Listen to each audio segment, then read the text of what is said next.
Let's start the Bertcast. Ladies and gentlemen, Natasha Leggero and Moshe Kasher. This is the Bertcast. They won't like the dog. That'll bother them. And that's like a bad way to start it off.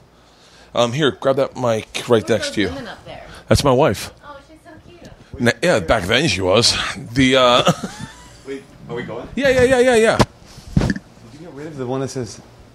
No, of course I didn't. Where is it? Which one? Oh, there. Okay, Yeah. Here, talk it. Let me...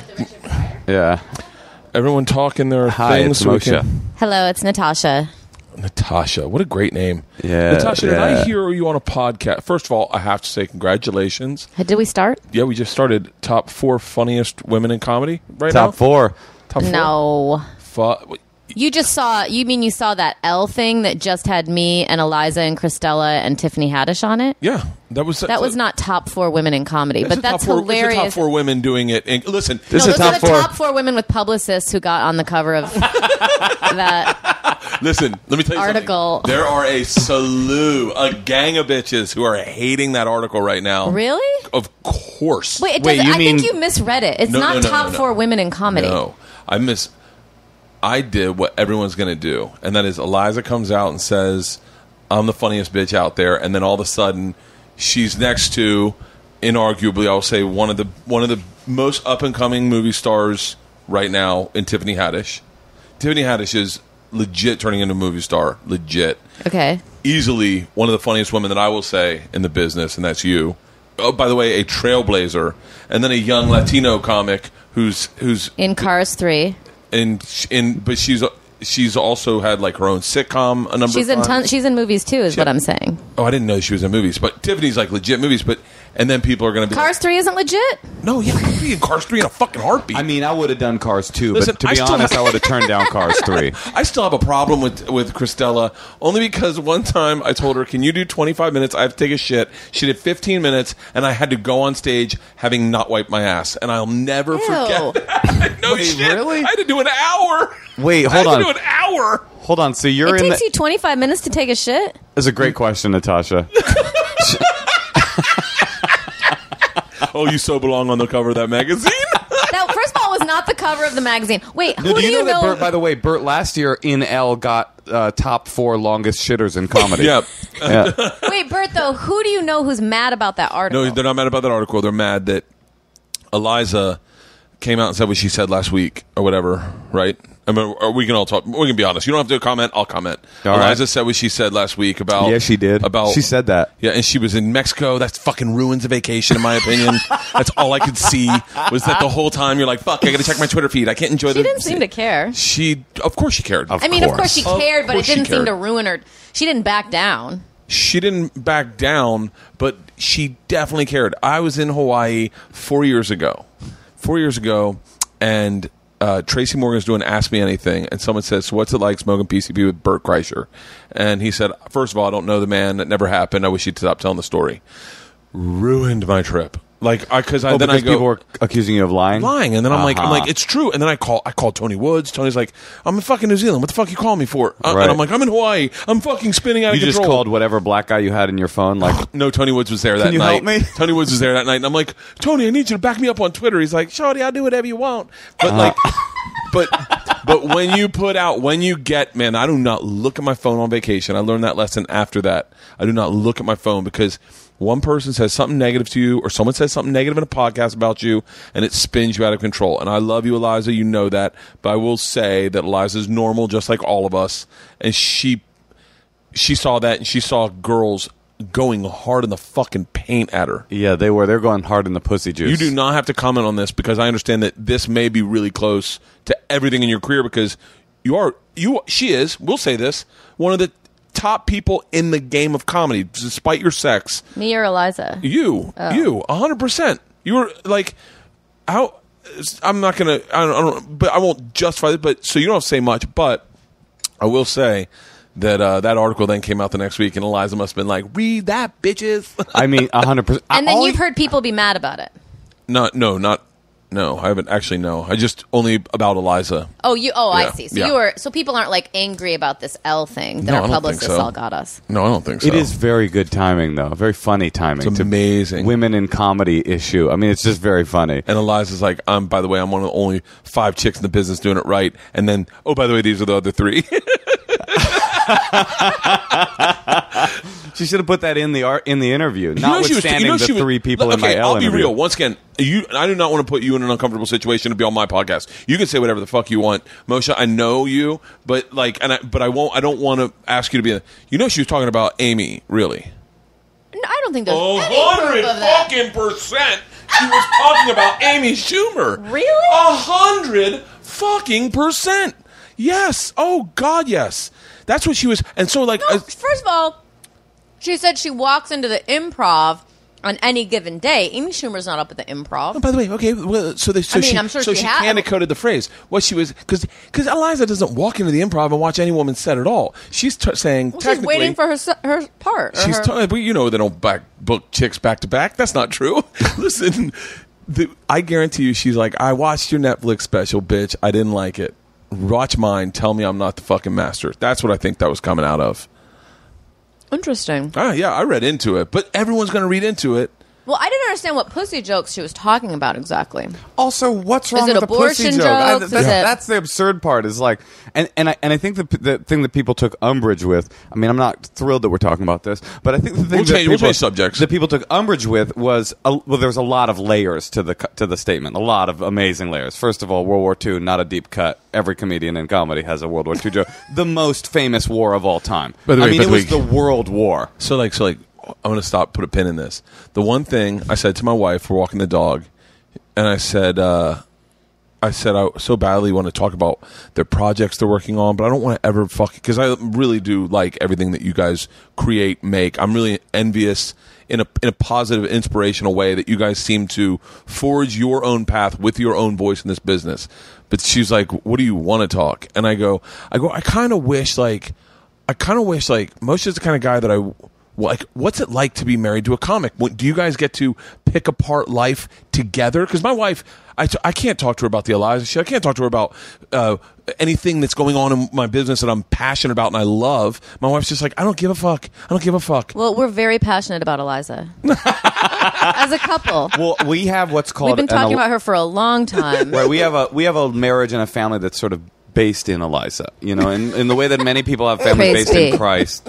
Ours has always been and always will be truly based in confirmed kills and war paint. I mean, those are sort of the Old Testament and New Testament of our relationship. Wait, so you're saying you're jealous because we can talk about comedy together? Like just when he said that, when he said, first of all, a World War, like I read that, I didn't. I was like, all I read was, I don't know anything about World War II. I don't have that in my act, definitely. And so I was like, okay, I'm probably one of those pussy joke comics, but on the male side, Well, I will say I have love for Eliza. I do. I love Eliza. I don't hate her at all. And I think she's a good comic and a strong comic, and like I just think that like what that statement was it pulled really what it was, in my opinion, is it pulled a string that has been pulled by male comedians and male pundits and Christopher Hitchens and Jerry Lewis and for like 40 fucking years the trope of like women aren't funny, which we all know and have proven isn't true. Yeah, the exactly. same percentage. It's like saying women bullshit. Aren't artists. It doesn't make sense. I think that her pulling that string, even though she is a but she didn't say women aren't funny. No, but it was what I'm saying is it was a metaphorical string. It was like an alarm bell that female comics have heard for the past 40 years since they started the Belly Room, and we're like, all the girls go there. And Sandra Bernhardt said, "Go fuck yourself. I'm not doing that." Yeah. Like I don't think that Eliza knew that she was pulling that string, but she was, and so there's this idea in social justice warrior circles that like you, and I'm not sure I believe it, but it's an interesting idea, which is that you're not responsible for your intent does not equal impact. Does that make sense? Like it does what make you sense. mean when you mean I want to empower these women, and you mean I'm saying this so that I think women can. I don't know what exactly the statement was supposed to mean. It doesn't matter, because what really matters is what people experience when they hear it. So I think that's what went wrong. It's the same thing with, like, people say stuff about trigger warnings and they go, trigger warnings are ridiculous. And there is a part of me that goes, yeah, but there is shit that people could say out loud that would definitely fuck my day up. Like I don't like hearing about balloons or clowns. And just don't bring it up. It fucks your day up if someone talks about a balloon? No, but it doesn't fuck my day up. But like if Isla has a balloon in the car, like we came back from San Francisco, she got a balloon at her culmination ceremony and she kept it with her, and I found out it was in the car, and I was in the car like, fuck. Like it makes me really uncomfortable. I don't like balloons. I really don't like balloons. So like I know I'm trivializing this, but in your world, it's why I don't tell rape jokes, really, because I go, yeah, in your world, clowns and balloons that's your rape. That's your rape. Yeah. So, but yeah, I think there's an exact number of male comedians that any male comic could go, look, I go into the comedy clubs and all I see are dick jokes and fucking loud talking and pussy this and black people this and and it's the identical same portion, And by the way, it was just so funny. It's like I hung out with Attell, and he was like, "I don't like these fucking storytellers." By the way, that's all I am. I've really just turned into just telling stories now. But I didn't take that as an insult to me. I was like, clearly he hasn't seen my act in a while. You should watch it now. It's gotten better. He goes, no punchlines, just a bunch of emphasis and faces. And I was like, okay, that sounds a lot closer to my act now. All right. Emphasis, faces. That's funny. Yeah, I was like, wait, please don't say takes his shirt off. Please don't say takes his shirt off.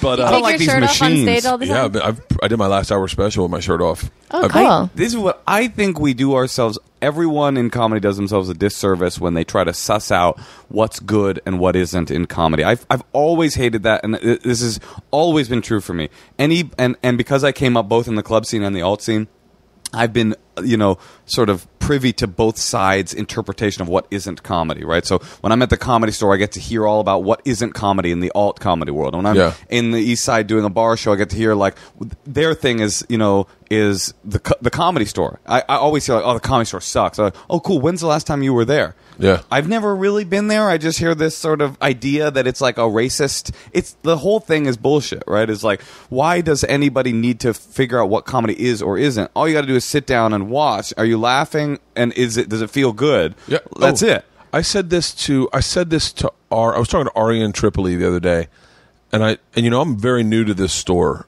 Like within the last year, I think I started working there, and I'd always wanted to. I thought that is really where my home was. I never felt that the Improv was never really where I belonged. I've never felt comfortable at the Laugh Factory ever once. I was like, oh, that'll be my home. And then I got there and I felt very, very comfortable immediately. So many things were right up my alley. And then I started like going there enough where I started realizing, lazy habits in comics or bad habits in comics that I once would be like, oh, I love this, and then I started going, oh, my job isn't to try to call them out. My job is to recognize that in them and then avoid those in my act. And then take the guys I really respect and go, how do I get more like that? Like, how do I find, like, a perfect example is like Attell. I just realized that he has no fat on his act. Like, there's no fucking fat. No filler, or no filler. No filler? What, was you trying to say all killer, no filler? Well, because fat seemed like a good thing for a second, but I see what you're saying. Yeah, like, trigger warning. Sorry, guys. Okay. There's a bunch of fat balloons, like a fat balloon dick, right? Yeah. But like, and so I think that's the way I look at it. And I think you were probably around. I never really hung out in the alt rooms at all. Mostly because I was the thing they hated. And I definitely, by the way, at the time I was doing it, when the alt scene was big and blowing up, I was exactly what they disliked in comedy. And so... Which is what? Just loud dick joke. Cops hate when you touch your faces. Do this. Like it's a getting out of a ticket joke. It's all the... I'm pretty embarrassed of my last hour. Not the one I just did, but the one before that. You're supposed to be embarrassed of your 2 hours ago. Yeah, exactly. But I just feel like I could paint a picture of the lousy version of an alt comedian. Okay, it's so easy. It's a guy in a plaid shirt with a notebook out. Who just has references. Barely saying anything, telling a meandering story, like a 5-minute story that you're like, oh, that was one joke. Oh, yeah. I see. If you took all the fat out, you would have one 30-second Attell joke that wasn't as good. And I could paint an equally compelling picture of the lousy version of a club comedian. The guy that's like, ladies, anybody says ladies, you're out. But you know what I'm saying? It just doesn't... And it's all just like bullshit because it's who's good. Is Patton a bad comedian? Is Brent Weinbach a bad? Obviously not. Is the clubbiest of club comedians that's killing? I mean, Attell. Attell defines himself as a club comic. Yeah. So is Attell? None of it makes any sense. Attell's obviously a brilliant genius operating at the top of his game. So is Maria Bamford, right? Yeah. Louis C.K. is obviously a filthy, disgusting, blue pig, and Jerry Seinfeld is obviously a squeaky clean, master of the craft. Is anyone better in this of the four people I just met? No, they're all just comedians that are operating at the top of their game. And when we get to this, my opinion is when we get to this area where you're trying to suss out what's good and what isn't. I mean, don't get me wrong. I love to gossip. I talk shit all day. I love gossiping. I mean, it's the best. I remember doing podcasts when that was what they were. And that's before people were listening. Good. And then I remember when they were listening and fucking watching my life. Just everyone's like, dude, what the fuck did you say about me? I was like, I said it in a podcast. I didn't know you listened to Jason Nash's podcast. Well, I don't know if you feel the same. I feel really strongly about the fact that when I started comedy, which is probably how long have you been doing comedy? 18 years. I started when I was 26 years old. I'm 44, so 18 years. 18. We started in 2002. Yeah, about 15 years. We've been doing it about 15 years, a similar amount of time. I feel like most people, there was a group of people who all started in 2002. I'd be curious to find out what the cultural zeitgeist was that inspired people to get into comedy. Well, I will tell you this. Mine was very personal. As a dude that... Yours was very personal? Yeah, it wasn't... I didn't know anyone or didn't know there was a scene. I just was like, oh, I'm from New York, and I saw someone do it, and I was like, oh, maybe that's a way to express myself. Really? Yeah. Now, did you want to get into acting before comedy or comedy before acting? Acting. Acting first, and then you were like, "Oh, I feel like I'm empty here. I need a space to feel full." Well, tell the full story. I need a place to feel full. Well, I think that some actors find comedy that way. For me, I was the guy that everyone was like, "Oh, you're the funniest guy I've ever met in my life. You should do comedy." I was the guy at the party doing the sprinkler dance, I really was. So people told you your whole life you should do comedy. Yeah, but in all fairness, I was the first generation of sprinkler dancers. I was making up my own. You might have invented it. Lawnmower, proctology, whatever it was. Were you in a frat? Were you the king of the frat? Hold on 1 second. I'm so sorry about this. I can't believe you don't know this. In 1997, Rolling Stone magazine discovered me and called me the #1 party animal in the country. Wait, sidebar. I'm gonna hear your story. The very first time I ever met Natasha. I do not know if you're going to remember this at all, but I said it's when the club was designed the way it was, and you're standing out there with two other comics. I don't remember club? who they were. The Improv. Oh, okay. Improv. I come out, I get off stage, and I said something. I said something to the effect of, in passing, I think every girl I've ever dated has been raped. And Natasha goes, excuse me? Wait, hold on. In passing? He's walking by. In passing. Oh, hey, Natasha, great set, by the way. Every girl I've ever dated has been raped. See you later. And then I go, and I said, and Natasha, right? Looking for her. She goes, no. She goes, I think that's odd that everyone you've dated has been date raped. And I was like, for real? And she was like, yeah. Well, they've been raped at least one time by me. And then Natasha said, her eyes went in the back of her head, and she goes, my brother says you're his favorite comic. He saw you the other night. And I was like, really? And you were like, yes. And I walked away. I have zero memory of this, by the way. Okay, yeah. I remember it that's distinctly. Because I had dropped something in your drink. And I was sort of bringing her into your world, Bert. The first time I remember meeting you was on a plane. Oh, I remember that. But I had already known you. Okay. I had already known who you were. I forgot about that one. Yeah. Your brother, and then I think I heard you on a podcast saying you have two brothers? Yeah. One's a musician that lives out here. Uh-huh. And then the other drinks Natty Light so he doesn't get throat cancer. Sounds about That's right. something like that. Yeah, okay. And by the way, I respect the fuck out of that guy.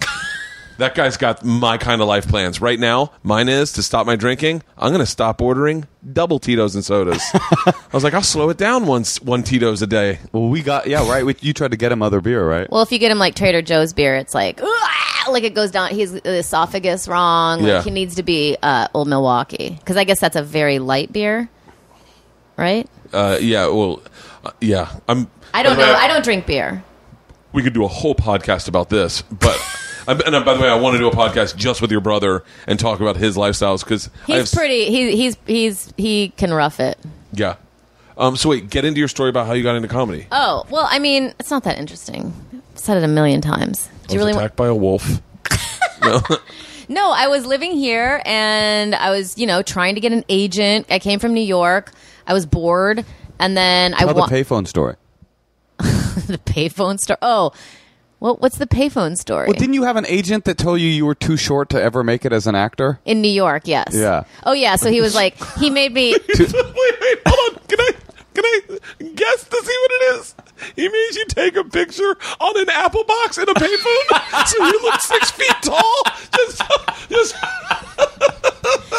Now we're talking. He wasn't that interested in my career. No, no. So I had to keep going back, and then finally, after my third audition with him, he was like, "Okay, it's really great." He brought all the other agents in. He's like, "Call me at noon, and we're all going to decide if we're going to sign you." And it's very hard to get an agent in New York, impossible. Yeah. And so I was like, oh, my God, I can't believe it's happened. And then I called him I was going to college at the time, and I called him from, the Upper East Side on a payphone. And he was like, hi, Natasha, it's Al Flanagan. I just had a long meeting with all of the other agents, and we've just decided you're too short to ever make it. So I started having a breakdown on the streets of New York. There's nothing you can do about that. It's so crazy. I started hyperventilating. And I remember he gave some others. He was like, well, there's people like Holly Hunter, but they're very rare, and it usually doesn't happen. And and so then I just started hyperventilating and having heaving, because it was so important to me. Anyway, so things like that would happen. And then I was like, I'm moving to LA because I just could not get an agent in New York. Then I moved here, and I was just, auditioning for Backstage. And then some girl I knew who went to my acting school in New York was like, oh, come see me at the Comedy Store in the Belly Room. And I always knew she was cool. And then I saw her, and I was like, oh, her name is Melanie Vesey. And I was like, oh, you could just stand on stage and be a bitch. Really? I didn't know what it was. I thought it was I knew who Jerry Seinfeld was, but I had no recollection of, you didn't know there was different variations of what you could do on stage. A scene. I didn't know about the alternative scene. And so then I just tried that in the Belly Room, and it went amazing. And then I just kept doing it. Wow. Isn't that sort of a link to what we were talking about earlier? Is everybody, when you try to define what is and isn't good comedy, that's the opposite experience that you have as an actual comedian, which is that you have these notions in your mind of what comedy is. You don't even know what it is. You just remember, I used to flip through Comedy Central, and I would watch 30 seconds. I remember Patton Oswalt saying he looked like a lesbian. Turn the channel. That was, that was about, and then Dice Man Andrew Dice Clay and Raw. But I think that's for me. I wasn't a student of the game. Then you get to a comedy, then you get to an open mic, or you get to a club, you get on stage, and then you go, oh, I have to apply these notions of what comedy is to whatever I can do. I can't be Seinfeld. I do think that a lot of kids out there, a lot of people who are starting, if I would have seen people like Tig Notaro or Sarah Silverman, I would have never even tried. Because I had no knowledge of that. You know what I mean? I'd be oh, these people are so great. So I think it's really hard when you do look at other comedians. That's what I'm saying. And then compare yourself. Is you arrive to an open mic, and you get on stage, and you realize all I can do is write the jokes that I can write. All I can do is craft the act that I can craft. I can't be another thing. So, and that's you see sometimes people who are skilled comedians but are kind of hacky. Yeah. And when they realize that, have you ever met that person when you're oh, they can't get out of the shell that they're in? I am obsessed with that. It's an interesting idea, right? Yeah, because both Tom Segura and I have had this conversation. When we were young, we idolized him. And I really thought, I remember doing a storytelling show in New York when I'd been doing stand-up maybe 6 months, maybe 8 months, maybe less than 6 months. I remember doing a storytelling show and telling 3 stories that made it onto my first hour special, if not 4. 4 stories, one of which became very popular on Rogan, but 3 stories. And I was because storytelling, I was just I'll just tell the story. And I happened to tell stories funny because I grew up I went to an all-boys Catholic high school. And then I remember going back to the comedy club and being I wish I could do that on stage. And then another guy that was there was I know, right? It seems like so much more better way to do it. And then going back and doing what I thought comedy was, set up punch, set up punch, set up punch. And I think both Segura and I will admit openly that we mimicked so much of a tell, if not his writing style or his delivery style or his point of view, that it wasn't until until so late in the game that I was like, oh shit, I don't have to do it the way that everyone does. I can be me.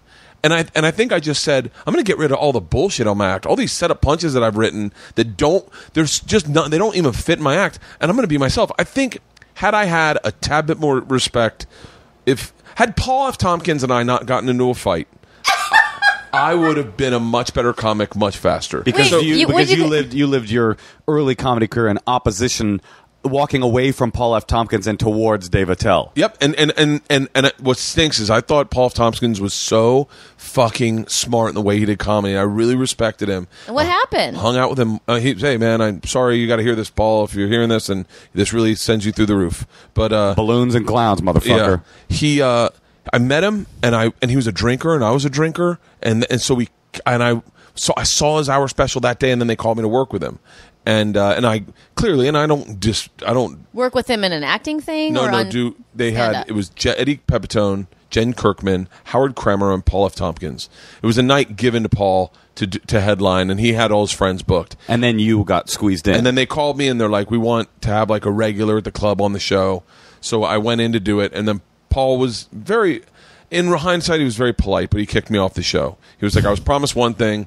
But the problem was that I'd hung out with him the night before, and I thought I had made a friend, and the one that I respected immensely. And I was like, I watched him work. I watched all those guys work, and they were all alt comics, and they were all so fascinating at the way they approached the art form. I mean, I remember Howard Kremer did an Ahmad Rashad joke without telling anyone it was Ahmad Rashad. You had to get it was Ahmad Rashad, and that they wanted to kill Pat O'Brien. Remember Pat O'Brien was doing all this?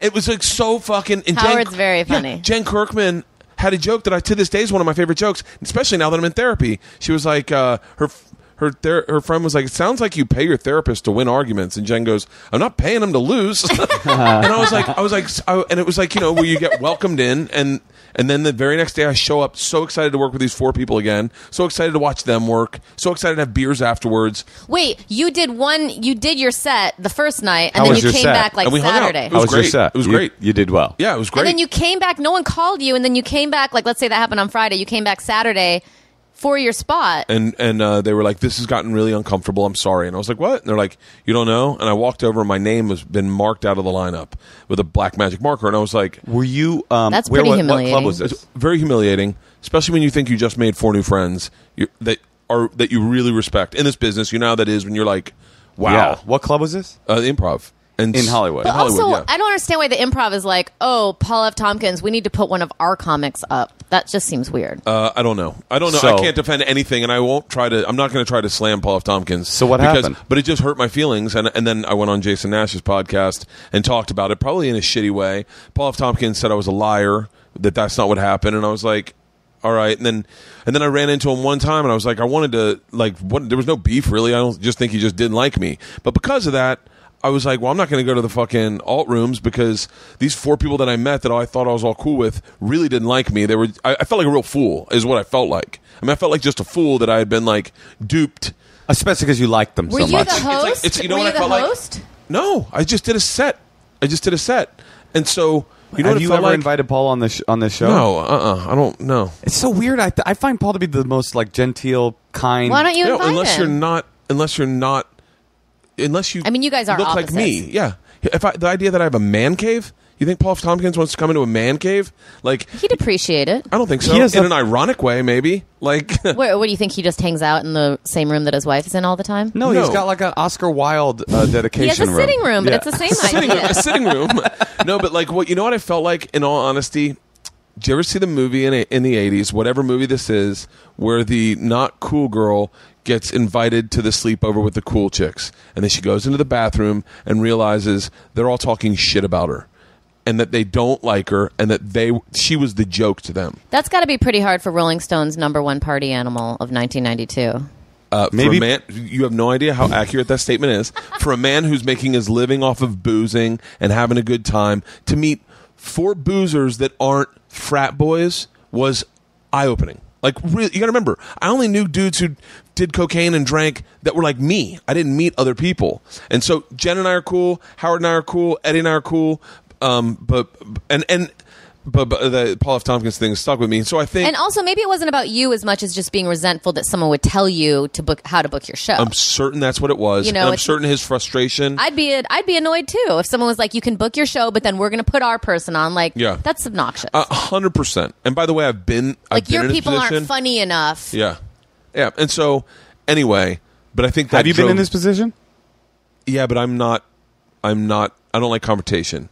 So if someone says, "Hey, we put this person on the show," I go, "Cool," and then I try to find the good side in that person and try to be humble, because I know for a fact that I've been in the other, that sometimes some kid gets shoved on the show, and it's not right, and it's not right, and it's not a good fit, and he's bombing, but it maybe just made his year that he's working with me, and so I know that, I understand that, and the fact that he gets to drink with me after the show and we hang out and some girl asks him to sign her tit and he's like, dude, this is the best night of my fucking life. I understand the responsibility of that. I'm not saying that Paul didn't at the time, but I'm just saying, like, I have a feeling Paul doesn't get a lot of sign my tit requests as well. It doesn't seem I'm like sure he doesn't. It's like sign my ass. We're very different grown men. I understand that. However, wait, you have people sign your tits? I signed a tit last week. You sign tits, or I had some girl ask me if I could sign her titties. I've signed a tit. I sign tits all the time. Yeah. But male tits. I will exclusively sign pussies of female comedians, which is so complicated. Yeah, it's hard. It's definitely, no one likes the request, but in the end, people usually come away from it really grateful that it went down. I got asked to sign a dick one time. Oh, really? And Did you do it? 100% went in for the kill, had it in my hand, and saw every phone come up, and I went, cannot be signing a dick right now. This is not something you want in your digital footprint. That's the one picture that'll come up, is me with a cock in my hand. But yeah, but anyway, I think going back to our point is learning how to do it.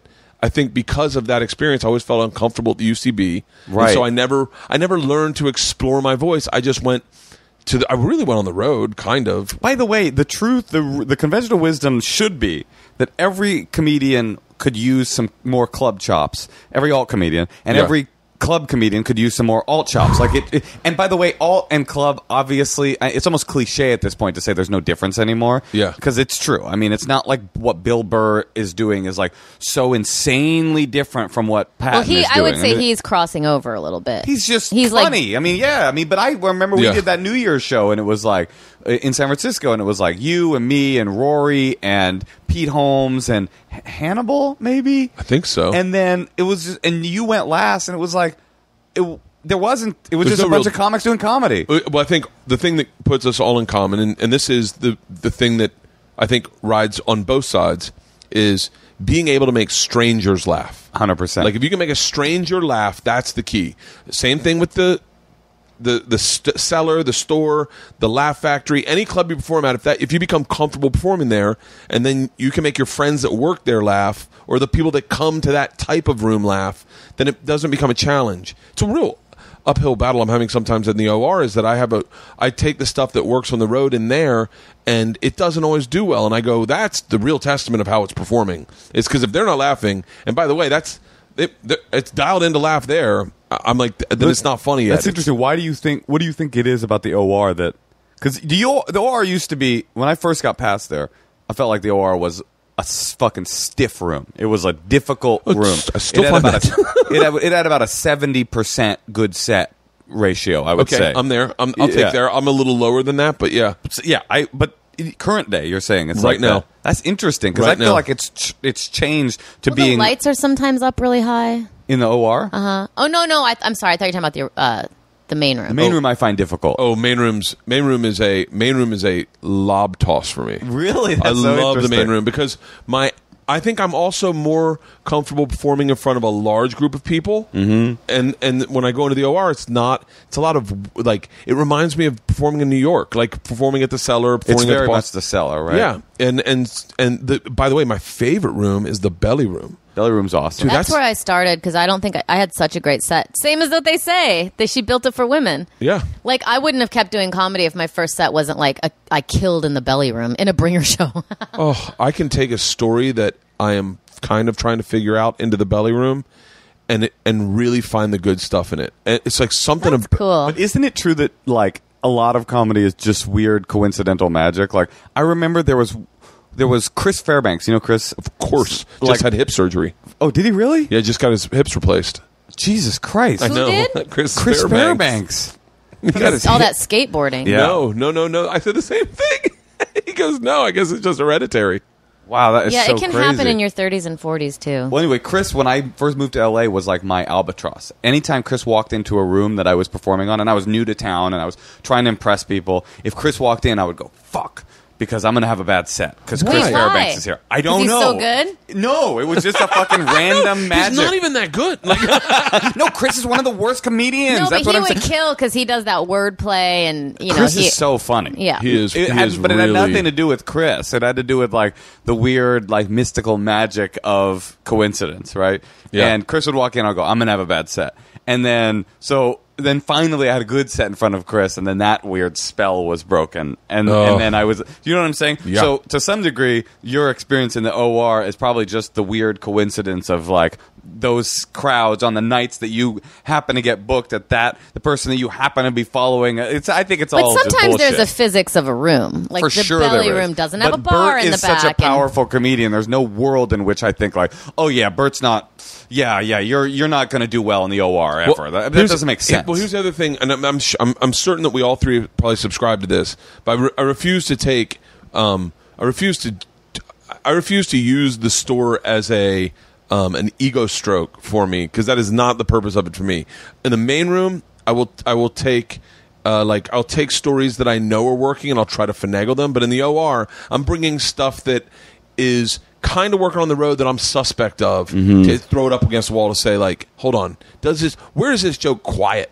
But sometimes you do need to throw in some good stuff just so they trust you, so that Yeah. they'll trust the new stuff. Or I watched Tosh go up in the OR, and this is what also changed my opinion about how to work that room. I watched Tosh go up and only do new jokes. Now he's Daniel Tosh, but I was like, I was just respecting that. I was like, I respect that, and I watched Judd Apatow do that. I was like, I respect that, and then and like, it worked, and they both killed. they did 70%. Like it was like okay. It was like really cool to watch those guys work. You know, like Louis does the same stuff, and I was like, if I want to be one of the best, one of the 4 people on Elle magazine, then I'm better. I you better want to really, stand next to Tiffany know that- Haddish? Yeah. you better step it up. But You want to be in Cars 4? Yeah. By the way, if you're listening to this in Cars 4, she's in Cars 3. Yeah. Well, okay. What did you think it was? Christella is. Yeah, I know. Stella, okay. Yeah. I don't know. I'm trying to guess what kind of stereotypical car they made her. It's a lowrider. Is it? No, Is it really? It's gotta be. It's gotta be something with lights underneath it. I don't know. I don't know either. Haven't seen that movie. By the way, Christella, you know I love you, and everyone I've talked shit about, including you, Paul, on this You're podcast. not talking shit about I'm not talking Christella. shit about anybody. And if I am, I'm sorry.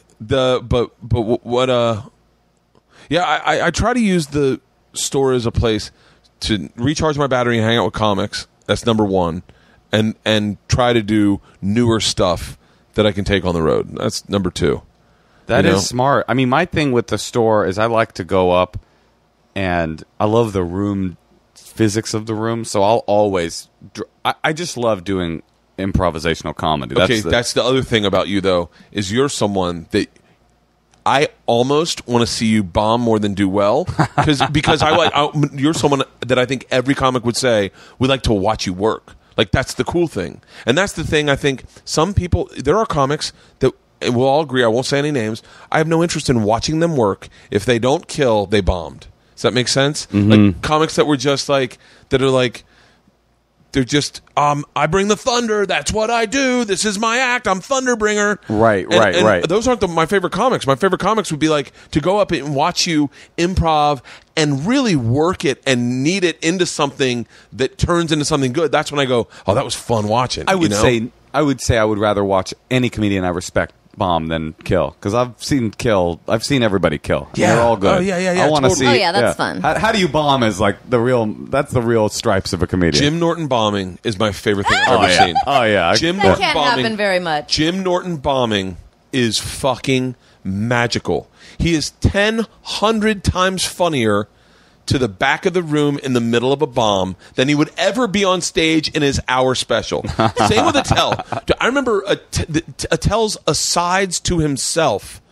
I would just sit in the back and fucking love it. I did mediocre in the OR last week, and Tommy and Adam were back there. And Wait, Tommy Segura. Tommy Segura. No, Tommy came back? No, Tom Segura and Adam were in the back. And I will admit, I did mediocre. Sure. I said some things maybe I shouldn't have said, and I tried to work my way out of it. Definitely came off a little pro-Trumpy. And I was like, in my head, I got off stage, I was like, I could have gone a lot better. Segura and Tom both were like, that was fucking hilarious. And the thing is, because they're watching you. Are you pro-Trump? No.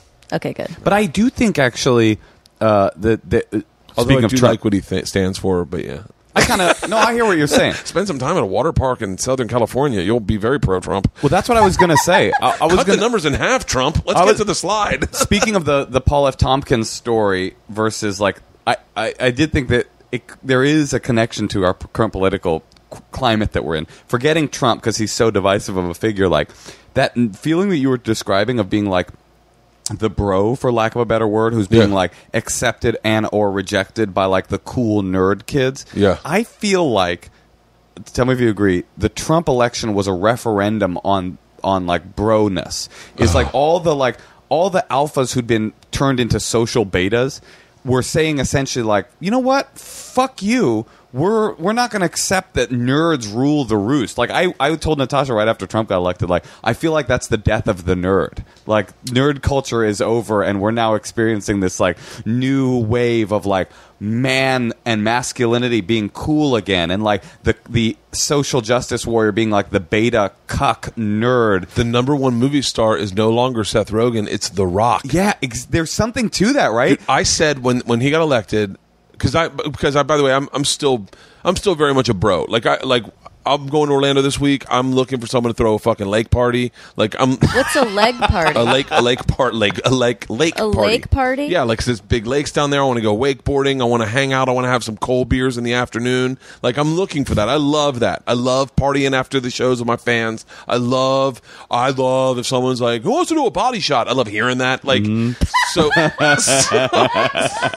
I'm sorry, but I'm kind of on Paul F. Tompkins' side at this point. Yeah. But when there's when something interesting about that, though. You can't just marginalize a huge group. Someone saying a body shot fills you with like good feeling. Oh, if someone goes, I think that's where the divide is. You're almost like you can hear Tom Cruise playing the piano in the background. Can I be honest? I don't really know what a body shot is. Oh, we used to do belly button body when shots. You take it from a girl's tits? No, it's where you salt on the neck and they lick your neck, and then you both do a shot of tequila. Who is both? The woman like that you're with? You and the woman. So it's like frat boy shit. Yeah. But what I'm saying, frat boy shit can be super enjoyable. I'm good. That's what I'm. They're my natural enemy. I'm sorry. Well, this is what I'm getting at. It's like, and by the way, it's not like the death of the nerd. I would have had someone else kick you off the show. I probably wouldn't have done it myself. Do you know that every frat boy loves the fact that you don't love a frat boy because they just want you to love. Like they're just big dumb dogs that are like I am cool. No, listen. I do like a nice fucking sleeveless shirt every now and then. I like a flip and a flop. I like both. I took mine off before I walked back here. I love flip-flops. I still wear flip-flops. I guess I'm not friends with any people like that. Well, I guess I'm what you would call a snob. You're definitely what I would call a snob, and you're my wife. But what I would say that it was inevitable that there was a backlash. Like yes. People, and especially like I forget Trump. Because Trump is such a bad example because he was a metaphor and then he became reality. And then the reality of Trump had nothing to do with not zero to do with, but very little to do with what the people wanted him to represent. All of a sudden he's this other thing. But eventually, men were gonna come back and say, like, comic book dorks can't take culture over completely. We won't let that happen. Physically, we can beat you, and we will beat you. Well, I might have said it to either Burr. It was either Burr, Rogan, or Stanhope that night that he got elected. I said because I know, like I know a lot of my friends are still these guys. They are. I grew up with them, and I was like the people who elected Trump, the men who elected Trump, were guys who weren't done saying faggot. Like they were like you took that word away from us too early. I understood. I understand. It's That's true. smart. The word got taken away so quickly out of the lexicon. And by the way, I support that. Like, I listened to Todd Glass's podcast with Mark Maron. I don't think anyone realized the impact of the word. But I think there were a lot of guys who weren't. It was like imagine learning the N-word but knowing nothing of slavery. Being like a young Finland kid saying the N-word and then getting in trouble for it. And you're like, wait, I really had nothing to do with that. It was a word that I used to sing in songs. I didn't know I couldn't say it. And so... but they knew they couldn't say it, the bros. No. By the way, you could say it. I mean, from what you're essentially saying like a dude that is saying to his straight buddy, like, dude, quit hogging all those body shots. You're being a total faggot. Yeah, like they didn't. I don't think. And I will say this: the vast majority of men that said it weren't saying it in understanding the impact it would have on a gay child, possibly their own, who heard it and thought everything they stand for is bad, and now they don't want to come out of the closet and possibly commit suicide. I don't think anyone realized the impact of that. I think guys saying your car looks gay, they didn't understand the impact of that entirely, because I know I didn't. I didn't. Here's what I think happened, right, is just my opinion, is that, you're right. Is that most people that were using, and you're just using that one word as a sort of metaphor for the iceberg that is like, whatever PC culture has punished like non-PC people for doing, right? Yeah. And that is a lot of the current political climate is a backlash against people who didn't mean anything negative being told that they were the biggest piece of shit in the world. And sometimes publicly shamed into ruining their life. Yes, although I would push back and say, how often is that truly happening to bros versus anybody? Because the public shaming... It falls on both sides of the political spectrum, right? Just as much. It happens more to women, I feel like. Do you think so? I feel like women are the funniest people on the internet. I will say that, hands down. I think they're much funnier than any male comic. Female comics are hilarious on the internet. But I do feel like that is a very odd statement. It is an odd statement. Female comics are hilarious on the internet? Yeah, and I think More than men? I definitely think so. I just feel like it's so individual. All right. I never thought of it like that. But I guess I'm saying, like, public shaming, I do think both sides of the political landscape are victims of public shaming. Yeah. But what we're talking about when we talk about, like, free speech versus PC culture or whatever is definitely, like, a thing that people are reacting against, right? And part of what the current political landscape is people saying free speech is important, which it is. But it's like everybody, what happens is when you lob an accusation at someone, they retreat into being defensive. And then the next time you lob it, they are defending from the position not of what they've said, but now of what they've said plus their defensiveness. And that is a recipe for like kind of communicative disaster, right? Yes. Because like by the time the 10th iteration of accusation has happened, people are going, I want to say the N-word. It's like, no, you don't even want to say the N-word. You just don't want to be called a racist, right? Let's start from where you first started from. And instead, what's happening is people are saying, or like lobbing out these things that are, like you're saying, obviously offensive. Obviously, like you're saying, trigger warnings are absurd. What happens, it's this idea called nut picking. Have you ever heard of this before? No. It's like one of these logical fallacies, right? Is nut picking. And it's that you argue against the position that bothers you from only using the most absurd example of that position, right? Okay. So like trigger warnings are the perfect example, right? Like most of the time as a person says trigger warning, you're a grown man with a mind that is developed and is like, what, you can't deal with something that is objectionable to you? You can't hear it without freaking out, covering your ears and running out of the club screaming? That's fucking ridiculous. And it is fucking ridiculous. But if you try to get to like the kernel of what they're really saying, which is like, what if you are... Anybody can wrap their brains around being a young gay person sitting in a circle of like bros that are saying, or not even bros, just people that think it's funny to say, you're being a complete faggot, right? Yeah. Anybody can kind of wrap their brain around that, like, oh, what that must feel like. Yeah. So what we do is when we argue from this position of the most absurd example, right? For like Evergreen State, right now, people are freaking out about that. Oh my God! Evergreen University, you hearing about this? No, what happened? I've stopped. I'm only reading the news once a week now. They had a day where the people of color demanded white people not come to school so they could have an easier day. And I think the majority, it was a very liberal college. The majority said yes, except for this one professor, who, by the way, is a cultural biologist.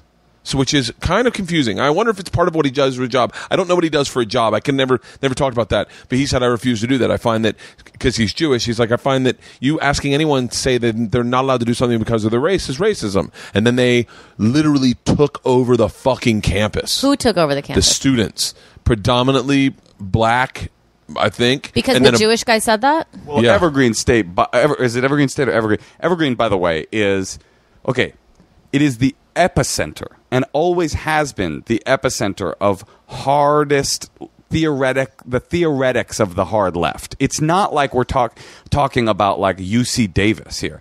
Evergreen has always been like so far out there in terms of its leftist sort of aspirations. By the way, there should be places like that. There definitely should be. You need someone to be making fucked up food in order to have new foods introduced to you. Yeah, and it's just as there is Evergreen State, there is Bob Roberts University. You know, is that what it's called? I think that's what it's called. Super insane evangelical Christian right. So university. So that basically what they're asking to me, if I'm sort of. I haven't looked into it, but I listened to Rogan's podcast with that professor. Fucking fascinating. With the professor who said no. Yeah. My gut feeling tells me that's totally fucking insane, right? Yeah. That he said no? No, they're asking for a day without white people going to work. Right? I mean, that my gut feeling tells me I need to read more and really figure out like what even was the ideological underpinnings behind it. It's the flip. There was a day where, you remember the day without a Mexican here in LA? Sure, yeah. They used to do it a day without people of color just to show how important those people were. And those people of color said, yeah, fuck that, flip it. We want no white people so we can see how easy life could be without you. And so this guy's like, no, you're not allowed to do that. And then...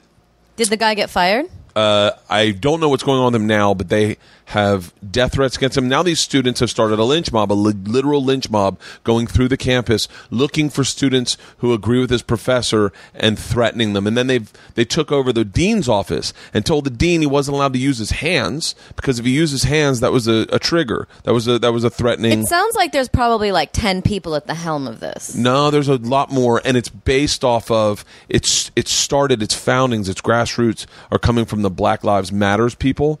So the Black Lives Matters people found, fuck, we can make some money. Well, let me just stop you there. Wait, how do they make money, first of all? Hold on. Okay, fine. I do want to hear what you're saying about money. They're like, this Black Lives Matters things, we can get people to agree with us. So they go in and they find a thing like this. By the way, I listened to this half drunk on a plane, but they go in and they start just like any revolutionary culture, go in and plant the seeds. You guys should really fuck this, flip it. And they started it, and now it's like, I still don't understand where the money comes in. Shirts and stuff. Merch, I don't know. Merch, Yeah, it's like the road. What? Yeah, I don't know. I'll sign your shirt. I'll I sign don't your think tits. that's the Well, here, merchandise. The thing about Black Lives Matter that really bugs me, and I'm not saying you're doing this, although I think it happens a lot. I hear it a lot. People talk about Black Lives Matter as if it is a organization with a leadership and a leadership struggle and a structure and hierarchy. It's got to be an organization. It is completely decentralized. There is no Black Lives Matter person. There is a person that started Black Lives Matter, but the idea that like, I'll tell you right now if you're right or wrong. You okay, ready? let's hold on. Based on if they if have I'm a wrong, website. I demand you edit this out. Based on if they have a website. If they have a website, I'm then sure they have a bunch of websites. No, if they have one, I guess they probably do have blacklivesmatters.net, Black Lives Matter. There's That's what I'm millions saying. of them. It's a completely decentralized movement that was started in response to what they think, and I think what statistically is proven out to be a disproportionate amount of violence that it wrought upon young black people at the hands of the police. Right? Yeah. That's what it started. That's what it started as. Yeah. Right. So now it's expanded because just like everything, just like comedy, just like politics, just like Trump, exactly like Trump. You can grab a ideological current, take ownership of it, just like the alt-right, right? Within the alt-right, you have people that are saying, oh, no, we're the alt-right. We're Nazis. We're straight up white identitarian, white nationalists. Yeah. And then you have people who are saying, no, I'm alt-right, and you're not alt-right. That's not alt-right. Alt-right is this. Yeah, we're Same. embarrassed by the term alt-right. We're looking for a different term. We're going to call ourselves the new right. We're going to call... You've hijacked it from us. But both parties are saying, no, we're alt-right. No, we're alt-right. Yeah. What you represent is the antithesis of what the alt-right is. So to say... Not that you did this, but I've heard this a lot. To say I probably that, have done this. I mean, people do it. Yeah. I hear it a Yeah, lot yeah, yeah. because I don't consider myself a centrist at all, but I consider because I am a left leaning person, Yeah. but I do consider myself like a person that sees the warts and the illogic of the left in the same way I see the warts and the illogic of the right. I'm that. Yeah, Like we all should be. I do believe that there is a need for whatever's happening at Evergreen to make changes. You have to have drastic people wanting change. Right. Like it must have sounded ridiculous to when they were like, "Hold on one second. You mean black people are just going to go into our swimming pools?" That does not make sense. Well, exactly. And what nut picking is it takes the most extreme person on the ideological group that you disagree with and says, see what I'm saying about that group? Yeah. It is exactly like me saying, I hate Republicans because David Duke is a Republican. Yeah. And you're like, but David Duke is like a fringe, insane, fucking weird Nazi idiot. Well, no, I think that just represents Republicans. And then, by the way, there's like a centrist Republican in this milieu that's going, why are you casting aspersions on all of us as a group? Fuck that. And that's exactly what happened in the Trump election, which is people saying, Yeah. why are you... If you say all bros are dumb Yeah. because I met a dumb bro, it's the same thing as saying Black Lives Matter is a terrorist organization because I saw a guy with a Black Lives Matter t-shirt on and a Molotov cocktail. Those Right. two things aren't the same thing. What if you met 600 dumb bros? I'm just curious. Wait, you never dated a bro? No. Never dated a bro? No. I dated the equivalent of a bro. That's Well, yeah, all I of dated. course. That's all I dated with like fucking bimbos. Like Really? We used to call the girls muffs Really? in high school. And then the boys were called, what were they called? It was so good.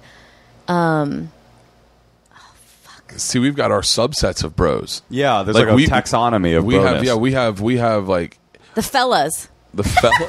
They were called the fellas. Like the muffs and the fellas. I think that like that the Comedy Store actually represents the kind of more like eyebrow cocked, like libertarian, like social deconstructor white guy voice of comedy that. By the way, who are the big comedians right now? When you think about it, Rogan, Burr, Louis C.K. is not a bro. D'Elia, Louis not hold Louis on. not He a is. bro. Louis is. I'm not going to say anything that even could be All right, construed but a bro negative could of not Louis. make Louis. A bro doesn't I don't like agree. have No. Woody Allen and jazz influences. I don't agree. I mean, Well, honestly, I'm thinking of a bro like what you're saying is right. Like it's D'Elia, it's Rogan, it's Burr, it's people that Jim are Jeffries. Yeah, it's people that are. By the way, all of those people. I don't know if I don't agree with all of them, but I would say you love Burr, but you wouldn't say Burr's a particularly politically like social justice-y guy. But that's what you like about him. Because Exactly. he's saying the thing that you're like, oh, I didn't know I could even think that. Yeah. Oh, Burr is. Let me tell you something. And once again, if this is going to be the podcast where I just I'm talking shit about everyone. I don't think you're talking shit about people. Burr is a bro. Like, Burr's the guy that calls me. He's like, dude, let's hang out and have a cigar and just bullshit, no podcast, just have a cigar and a glass of whiskey. That's bro There's a behavior right difference there. between cigar, glass of whiskey, and like fraternity body shots. Okay. In my opinion, I don't see Bill Burr doing body shots. No, Bill Burr has definitely done a body shot in the past. I I'm bet he certain hasn't. of it. I bet he hasn't. I would love to call him. Call him right now. Important question. By the way, no. You text Bill this one because if you call him, he's like, dude, what the fuck, man? What are you... why are you... Don't call me on a podcast. We can be friends and we can work together, but let's not fucking mix the two up, bro. All right, I'm very curious to see what the answer is going to be. And then, wait, I should text a really alternative comedian and see if they've done a body shot. Who do you like? Rory Scovel? Have you ever done a body shot? What do you think? Who's an alt comic I could text? I'm more interested in if Bill Burr's done a body shot. I just think this would be a nice experiment. Let me do Rory Scovel. Well, Okay. No? No, I'm trying to find Rory's somebody that would. Rory's Rory's definitely done a it. body No, shot. I know. I was trying to cheat a little bit. You could ask Nick Thune.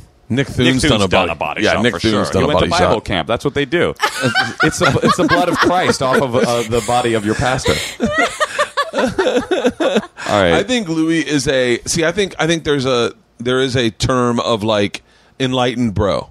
Where Yes. like you're a bro growing up. Philosopher, we Yeah, call him. you loved fucking hitting a bike ramp. You loved tackle football. You liked if you hooked up with a chick, you told your friends about it. Like that kind of bro. I think- who gets to a certain age where you go like, for me it was moving to New York and going like, oh, I guess I should listen more. Like just listen and then not and I remember I went. The first show I ever That's saw a good was first step. I think I should listen more. Well, YouTube Yeah. actually, to be honest.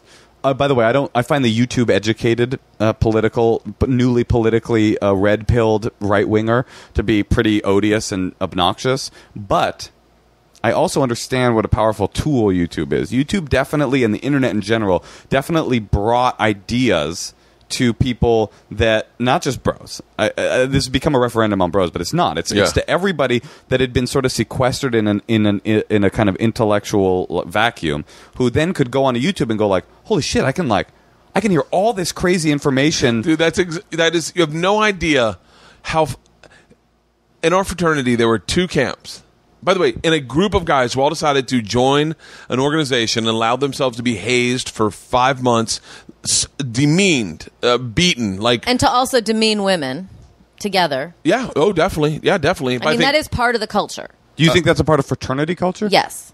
I think that it depends on what fraternity you're talking I think. about, Well, I right? think there's a lot of different fraternities. They're definitely like, but I think if you're going to broad stroke it, I don't think demeaning women is the right thing. But I do think when men get around men, they do start to simply not worry about hitting the corners that tight. I think they're like, I'll say whatever the fuck I want to say. It's all guys. I can't get in trouble.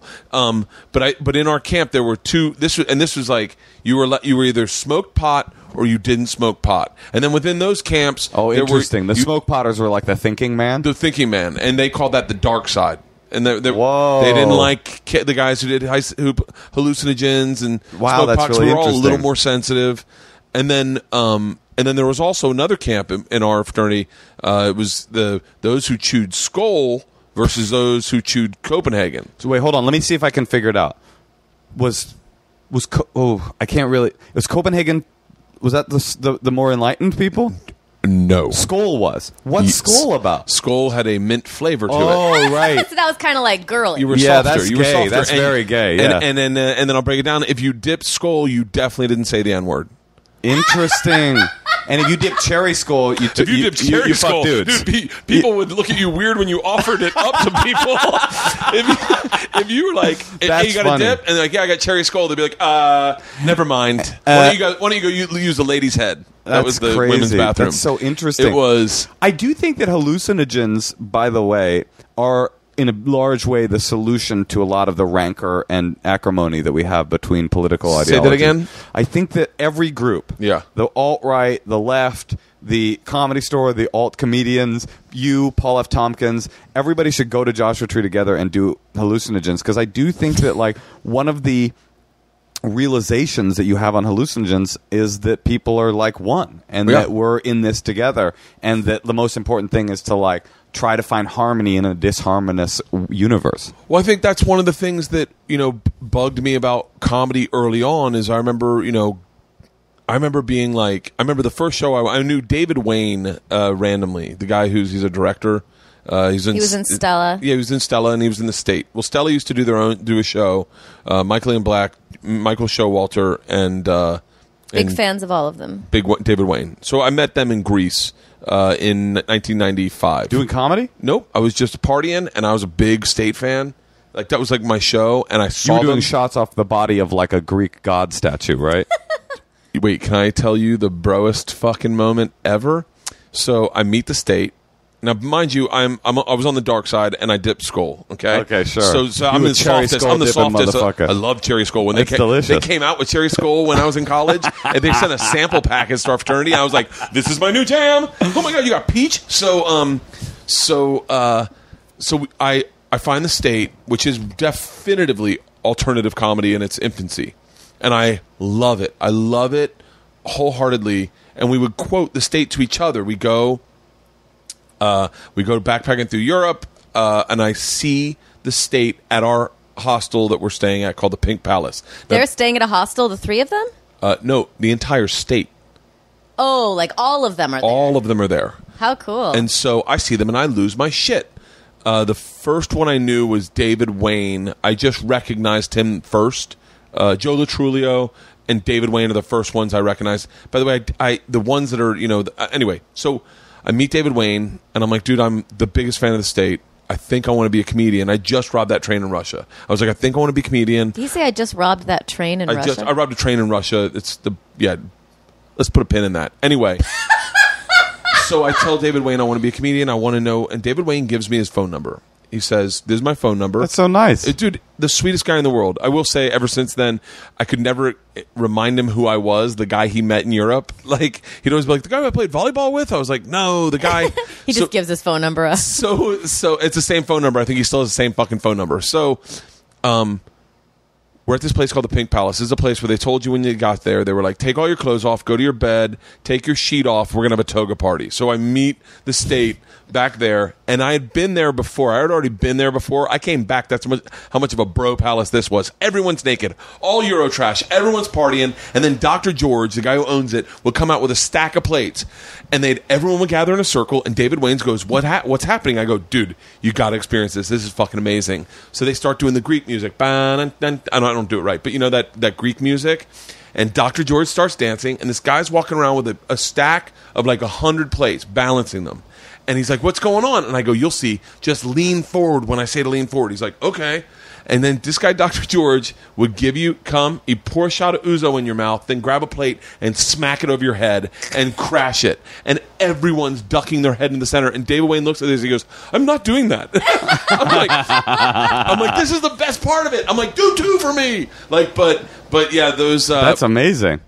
That's guys, funny that David couldn't. He never. You're like, the guy who wanted you to smash a plate on your head. Every time, if I called him right now, he'd go, Are you the guy that I played? My best friend was an assistant to him on some movie, A Wet Hot American Summer. My best friend probably has worked with David Wayne more than anyone. And every time I run into David Wayne, I go, I met you in Europe. He's like, the guy I played volleyball with? I'm like, no. You should get more specific. I have to pee. I just have to. Pee. Where do I do it? Pee in the backyard. Oh, really? Okay. Yeah, dude, I'm a bro. Yeah. You guys can't do this at your house? You want him to pee in the backyard? Yeah, just pee anywhere. Yeah. Preferably not on the pavers, but yeah, pee anywhere. Your wife doesn't care that people are peeing in the backyard? She's married to me. What's she going to say? She's like, I'm not going to stop him. Because I come out here and I like to, at the end of the night, if everyone's asleep, I like to get weird. And what do you call getting weird? Put on the Smiths, open a bottle of wine, get in a Speedo, cowboy hat, and just fucking dance. When Matthew McConaughey got busted for playing bongos naked, I was like, I get that. Like, I've been there. So, but you probably, could you do that sober? Yeah, but then I start questioning my sanity, I think. I definitely have done it sober, but sounds fun. I start questioning my sanity and going, hey man, am I slipping away? Dude, I love it. It's one of my favorite things, especially when I worked for Travel Channel. I'd come home and sleep when I landed and get up late because I was coming in from Asia or something. So you'd be up all night. Come in here and rediscover the talking heads, you know what I mean? They're get high, right? Well, I don't have to get high. I can sometimes I'll get on the treadmill with a box of wine and I'll walk. Yeah. He just said sometimes he gets on the treadmill with a box of wine. That was and what? Straps to your back and puts a hose in? No, this is going to be the most broiest thing I've ever said. I'll watch diners, drive-ins, and dives with the sound off and listen to music. Let me just say, there are things about male culture, bro culture, that are undeniable. Undeniably fun, undeniably cool, and vice versa with snobbish hipster culture. Oh man, if it was I can appreciate all sides of culture. I really can. But I think that's I don't get that old manny I don't understand these millennials. Although there are parts of softness I don't understand. Part of life is failure, and I think you need to have failure to figure out. I don't think I'm going to sway on that on either side. I think that's part of the issue with the Evergreen thing is this idea that life, not only the obvious truth that life is unfair, but that it shouldn't be. Right. And I think that, like you're saying, part of life is running up to the things about the society. Obviously, you need to get rid of injustice. That's important. But getting rid of things that are bothersome, I think, I don't think that's really the answer. What they're saying, what this professor was saying, was that I'm going to fuck this up. The backlash that you see on colleges is really a response to social injustices carried out in life that are, for instance, the judicial system for young black men. Exactly. Is if you do not agree with this, I can't see eye to eye with you on anything. But the judicial system is set up to fuck black men. It really is, in a sense that, and I witnessed it on my own. Now I've since seen it on documentaries and heard people talk about it. But I went to jury duty, and I sat. We had to sit in the hallway one day, and out of the 9 courts that were on that floor, all that came out were young black men. That's all that came out. And I watched moms cry because their son is going to jail for 10 years. You realize there's not a lot of scenarios that will happen in my life where I could get into the situation where I'd go to jail for 10 years. This is exactly my problem with the backlash to PC culture, whatever that word means. Is yes, there are parts of it that are annoying, sort of blowhardy, Evergreen Statey, kind of absurd. Yeah. But the inconvenience or annoyance that you are feeling, even when someone's calling you a racist, which is a terrible thing to be called, it pales in comparison to being, 1 out of 4 black men are going to go to prison in their life. It pales in comparison to being a person that doesn't know if they can be physically safe when they get pulled every time they get pulled over by a cop. There's no real comparison. So while it's okay to feel sort of in my opinion, and it's okay to feel annoyed by PC culture. Being annoyed it doesn't even come close to being unsafe.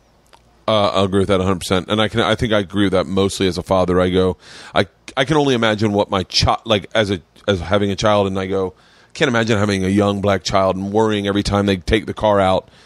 Hey, Dad, can I take your car? And I go, yeah, and then I go, now I just set him up to get shot. Because it's a nice car. It's just a reality that if you have a black kid, you have to have a conversation with them that you don't have to have with a white kid, where you have to say, when you're in the car with the cop, you have to have a conversation with every kid that says when you're in do what the police tell you to do, right? That's a conversation every kid should have. The difference in the conversation when it's a black kid is if you move quickly or don't do what the police tell you to do, they might shoot you. Yeah, and so you need to act accordingly. But the argument is, and I'm curious to see how both of you respond to this. Is the argument is that I see on Facebook, because that's the other thing. If you go through my Facebook, you would not agree with one person I grew up with, because I grew up in the South. So it's a lot of really alt-right leaning, like Tommy Leherson. Was that her name? Tommy, the girl who got fired by. Yeah. Man, I knew who she was right when she showed up because all my friends think she's fucking brilliant. She's the gal that was on the Daily Show with Trevor Noah. Oh. Yeah. Tommy Lehrer. Yeah, that's it. Yeah. But their argument would be, when I was raised by my father, anything you say to a police officer is yes sir, no sir. That's it. That's all you're allowed to say. And you see some of these videos where it's almost like the second they get pulled over, the confrontations start. Man, can you roll down your window? Nah, it goes down this far. And you're like, I would never say that. I definitely would just roll my window down. For everyone listening, this is how you get pulled over by a police officer. Pull out your registration, hands on top of your. This is how I was even raised. just me, if I was speeding, put my hands on top of the. Put both hands on. If it's nighttime, turn on your interior light. Both hands on top of your steering wheel, window down, and you wait for them. Both hands on top of your steering wheel, so they can see both your hands. 100%. When you're going to reach for something, what you are say, some other tricks? "I'm going to reach." Well, when you reach for something, you say, "I'm going to reach for something. I'm going to reach for my wallet now." Is that okay? Yeah. I mean, I do that too, sir. I have a knife in the door of my car. It is a Spider Co knife. It is large. I'm just letting you know it's there, and you keep your hands up there. But the difficulty is, and I agree, obviously, that's just how I was raised, and I see that. I do see I would never you can't disagree with a cop. You're never going to win it. I have two things to say to that. One is looking at a video of a person. I mean, you've also seen lots and lots of videos of white people saying 100%. Oh, hell no. I don't think it has anything to do with color. I think it's more socioeconomic. I think it does have to do with color, actually. Real? I think it straight up has to do with being... Look, the reason that you might see an anecdote, which I would say is an anecdotal evidence, is like, I've seen these videos... Yeah. The link, not that you were making this link, but the link to... I've seen these videos where black people are like disrespectful when they get pulled over, ergo, that's probably what's happening when they get shot. That's a spurious link that doesn't... Yeah. We don't know what happened in the interaction where someone got shot that was unarmed. Whether they said "fuck you, officer" or "yes" or "no, sir." We don't know. Yeah. Right. But I would say that probably, and this is just my sort of... I'm just jumping out into the dark here, that probably a black person is more predisposed to rolling his eyes and saying the window goes down this far to a cop because they've been pulled over 10,000 times every day, all the time getting pulled over for driving while black. And so at a certain point, and not only that, they've been harassed and hurt by the cops. So I can't believe oh my God! I can't believe I'm saying this now, not realizing what I'm saying. So I just told you how to behave around the cops. I just said that out loud. That's how I behave every time. I am going to pick up my daughter from school, and I have my wife drop me off, and then me and her are going to walk home. And I'm sitting on the corner, and I see this really nice Mercedes. And it's slow rolling, looking at me, and I realize, oh my God, it's my buddy Omar Dorsey. Omar plays Cookie and Ray Donovan. He was in Eastbound and Down. He's in Martin Luther King movie. He's fucking a big actor. He's now living in Atlanta, but I see him. I haven't seen him forever. He's been on the podcast twice. I was like, Omar, and Omar flips around, comes in, and grabs me, and we're sitting in a non-parking zone out front of my daughter's school. I jump in the car. I'm sitting in his car, and we're sitting there waiting for our daughters to get out of school. And I notice an undercover cop across the street staring at us. And I go, and then I see him looking at us, and I see him like almost behaving. So I go, I think that cop's staring at us. And then someone comes up, and he's like, gentlemen, I'm going to need you guys to move along. And I was like, oh, we're waiting for our daughters. And he's like, this is a no parking zone. Need to move along. We pull out, and the undercover cop flips a bitch and gets right behind us. And I went, are you fucking kidding me? And I go, this is because you're black, isn't it? I go, he saw a black guy in an expensive car pick up a white guy. How fucking dare he? And I started getting so indignant and Omar's like, yeah, this is called life, Bert. And he's like, I'm going to be dropping you off now, and I'm going somewhere else. Because he was like, you're going to get me fucking shot. So he dropped me off in front of the other pickup gate, and then the cop slow rolled me and stared at me like, oh, you must have just bought drugs. And so all that I just said goes out the fucking window, because when it did happen to me, I got fucking pissed. You kind of makes you understand the Black Lives Matter, a day without white people, actually. No, it still doesn't make me understand that. But by the way, I would have been like, fuck yeah, I won't show up today. I will stay home all day long. Any excuse. Yeah, any excuse not to work. Right, like I would celebrate like 420 is if they would just make that Adolf Hitler Day and I didn't have to go to work. I'd be like, well, my people wouldn't agree, but it's nice to be on the beach. Wait, Bert, I have a call at 1:45. Should I switch it? No. What time is it? No, okay. We will be done before 1:45. Okay, I'll get you guys out of Sorry, here. you can cut that out. I just didn't know. No, I've done that so many times. I do that nonstop. I'll get you out right at 1. When your call happens, the podcast is over, and I'll walk you guys out. Anyway, I feel like there's bridges to be built. I don't know how we got so political, but anyway, I love it, dude. Yeah. I love it. But that's the thing I love about comics is like I think the three of us are night and day. Except for you guys are very similar because you're married, but like we're all very different. But I think at the core, we have many more similarities than we have differences. I've been thinking about this so much since the election, actually, is like somehow comedy figured something out that the rest of the world needs to fucking get on board with. Because, like, Nick DiPaolo and I don't have the same views politically. Right. And, like... But when I see, not that I don't actually know Nick, I'm just using him as a paradigmatic example of a right-wing comedian. Or David Angelo. David Angelo is a writer on The Daily Show, a very funny comic, and we're friends. And politically, couldn't be more different. But that we have this other thing, which is like, is he funny? Is she funny? Yeah. Right? It's like somehow we figured out like, oh, there are things that are more important than agreeing on every single factor that have created an ability for us to have a community, even though within that community there are people that think your political views are fucking garbage and my political views are bullshit, and somehow we still are able to like hang out and talk about shit. And that's there's like a poison in political discourse right now, which is when you find out that someone disagrees with you is when you stop having the conversation, and that's actually when you should start the conversation. I think I couldn't agree with that more. Stanhope used to always say, I'd much rather sit at a bar with any comedian, even like him and Dane had a problem. He's like, even Dane Cook, than someone that isn't a comedian. Yeah. Because there's something I think inherently that, like, I know, I even if we disagree to the bottom, I know ultimately we'll find something to agree on. Like, I think so. Well, also they're more stimulating. Yeah. That's true too.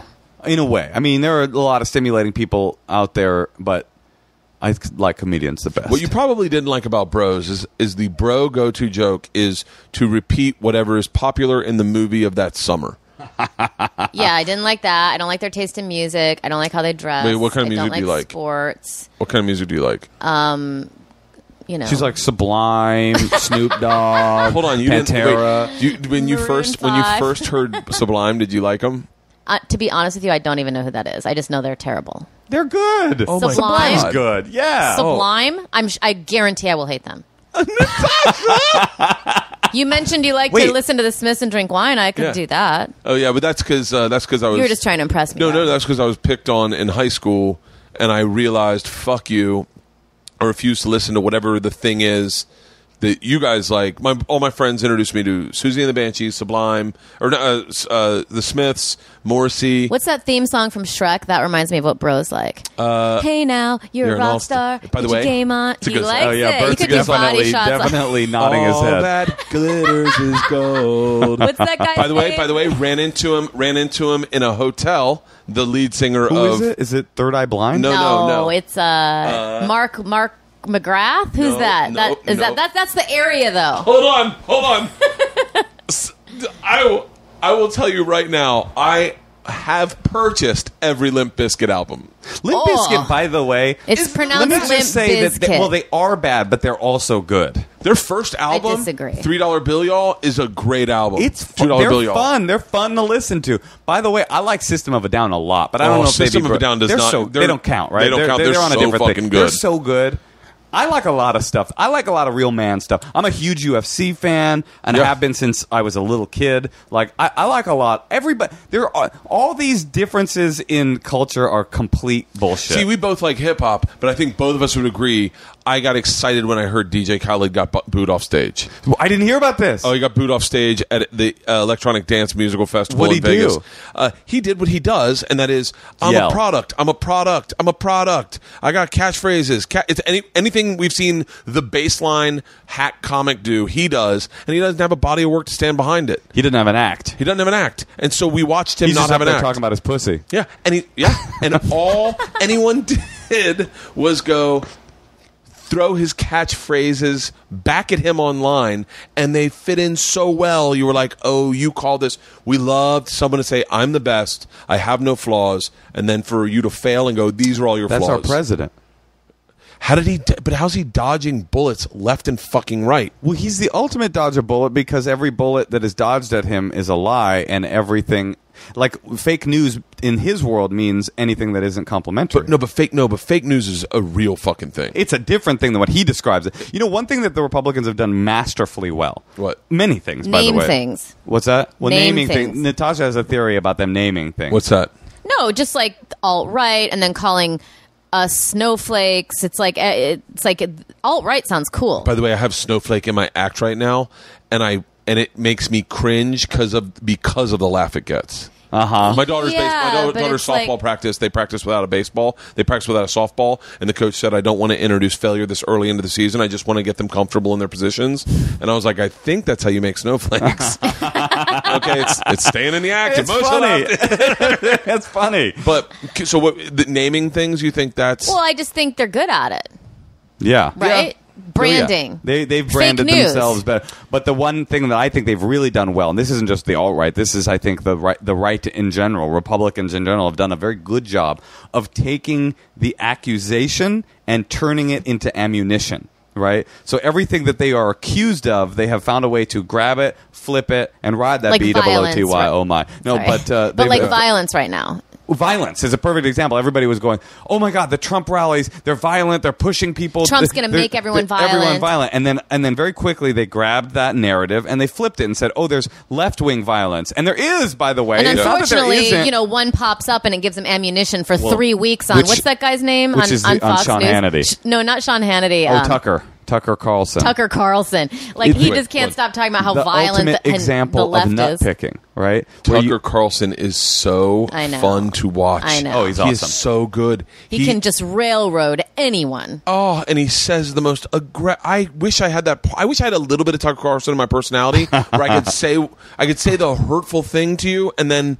But you didn't hear that. What's the thing? It's almost like like I had a friend who was famous who used to do that to me. Say the hurtful thing and then tell you something, and you'd be like, "How are we supposed to?" But that Tucker Carlson, what he does, and by the way, the left does it too, is the ultimate example of nut picking, right? So a guy goes to a baseball game and shoots a Republican. Happens to be a Bernie Sanders. And he's a left. No, not happens to. He did it out of left wing, fuel. He was a left wing, violent, insane person. Yeah. They'll grab that and go, here, look, it's evidence of the ongoing conspiracy of left wing violence. The next day, right? Something, or like the week earlier, somebody kills someone on the train because they're Muslim, or they drive a van into a group of Muslims in London. You ignore that because you're only picking the nuts you like. You're only picking and the left does it too. They will pick that and go, look, terrorism, and they will ignore the terrorism that happens that doesn't fit their ideological narrative. So, I think maybe that's what comedians do well is we strip away bullshit. Or hypocrisy. Sarah Tiana got into a fight with Bill Burr on a live podcast we did at the store called the End of the World podcast. Not a fight, just an argument, and I definitely didn't back her up, which I still won't, Sarah. I respect you entirely, and I respect what she was saying. But I was like, I said to her, she goes, "Yeah, What you was guys, the debate? What are they fighting about?" well, Trump just got elected, and she was explaining that all people that elected him were racist, and Bill was saying, "No, they're not. That's not who elected him. There's some of just really hardworking people who are tired of what's gone on." And then she got into an argument. And I said to her after, I go, "Sarah, you're arguing with one guy that his only job is to look at both sides of the argument and find the funniest of both sides and then angle it. Take the side you don't want to hear the most and angle it in the most brilliant, projected way." I would go, no one's fighting with him. That was a big misstep. I would have never disagreed with Bill. But isn't that her job too? It's her job too, but we're But talking that's about what Bill Bill Burr. does. Right, That's that's all fair. Bill You're right. does. I mean, he's the only person who can make fun of trans, and you think it's funny. I mean, Dude, he did a bit Moshe about... didn't think it was funny, but it made me laugh. What? I never said that. Why are you Oh, no, throwing no. me under the I didn't mean that. I didn't mean Why are you that. throwing me under the Burr bus? What the hell's wrong with you? I didn't mean to say that. I'm sorry. He did a bit about being you- against the military that was... Have you heard it? No. It is fucking genius. It is genius. I'm purposefully wording it wrong so that you get to hear it out of Bill's mouth the first time, his own way. But it was genius, and I went, I've thought that. I've definitely thought what he's thinking. The idea he has, I've thought it, but I never thought of the way he's thinking it. Right. Like, it's just... And I told Sarah that. I go, don't... But that's the thing about comics is that I always... Like, when that Evergreen thing happened, I go, I got to hear the student's opinion first. Right. Because I already know that opinion. I already agree with that opinion. But I guarantee you You already agree with the that's bullshit opinion. Yeah. So let's find the articulated version of why you think this is important. Yeah, Black Lives Matter. I don't really have a view one way or the other with Black Lives Matters, but I definitely understood the All Lives Matters. I was like, all right, this is because my dad always called me an idiot, but I was like, I'm probably wrong about that. Let me go see like that. My dad, whatever I say to my dad, it was you're wrong. Go to your room until you figure out why you're right. And I mean, the argument with Black Lives Matter, All Lives Matter is they say if you don't read Black Lives Matter as Black Lives Matter 2, it's because you don't want to. Because it's so obvious. It's so to any critical thinker looking at the Black Lives Matter movement and thinking what they're saying is Black Lives Matter and your life doesn't, is wanting that to be the narrative that's true. Like the reality of Black Lives Matter is that the reason that organization exists is because they think it has to. Is because they think that there's a societal reality that is telling them, and is evidenced by police violence, that Black Lives Matter, that Black lives don't matter as much as white lives do. And if you argue the point where you go, well, but they're protesting cops and they want to kill cops. No, you're just taking the lowest base of that idea and saying I'll agree with them. Exactly. In the opposite. That's exactly right. I'm not. Yeah. And I don't think I think that there's Blue Lives Matter, right? Which is the police saying police lives matter, and the evidence that police lives already matter greatly is that the worst crime that one can commit in our society is to kill a police officer. Yeah. That will get you the chair. That will immediately get you convicted. There is no worse crime in society. I didn't know that. It's true, right? A cop killer, that's the worst thing. Literally the worst kind of murder is the worst thing you can do, and the worst kind of murder is cop killing, right? Yeah. And so blue lives already do matter and did matter and should matter, right? Yeah. The cops are important. It's once again, someone was talking about, I had a joke about not wanting to hit my wife, but not only because I've hit people and I've missed, and I was like, I don't want to miss hitting my wife. Like, okay, that's enough out of you. Oh shit! And the only reason I say that is because I like this line. I go, you got to Ray Rice my chick. If like you better not, put her to sleep, pack and leave. And then someone's like, you should never hit a woman in the audience. And I was like, yeah, I know. Yeah. I go, how about this? Like, and this is my feelings. Shit, how about nobody hits nobody? Like, I don't like getting hit either. Like, I've been beaten up, and it really sucks. I agree with anyone. I would never hit a woman, but I also won't hit a man. So I was like, let's just stop hitting. Anyone who wants to hit people to solve solutions, let's get rid of them. Like, let's fucking make it so severe. What about your kids? Can you hit them? I will not hit my kids. But that's me. You won't even spank them on the butt? I won't spank them.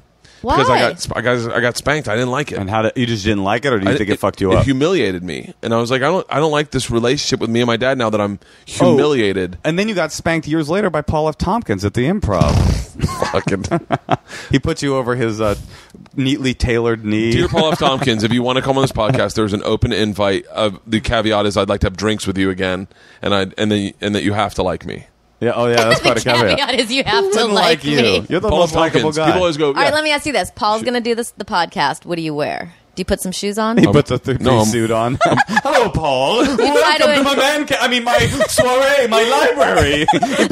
He puts books up all over the place. Yeah. You're like taking down antlers and shit. But I'm pulling out books that I think he would like. Oh, Kafka. Oh, I haven't read this in a while. Yeah, he picks up. Oh, what did you think of the Metamorphosis? What did you think? Oh man, yeah, that guy changed, huh? By the way, I couldn't name one Kafka book, and I'm guessing Metamorphosis is a book of his. It is. I think. Yeah. It's about a guy that wakes up as a praying mantis. Yeah. Oh, for real? Yeah. Right? No wonder I never read it. Yeah. So I read The Firm instead. That's not Crichton. No.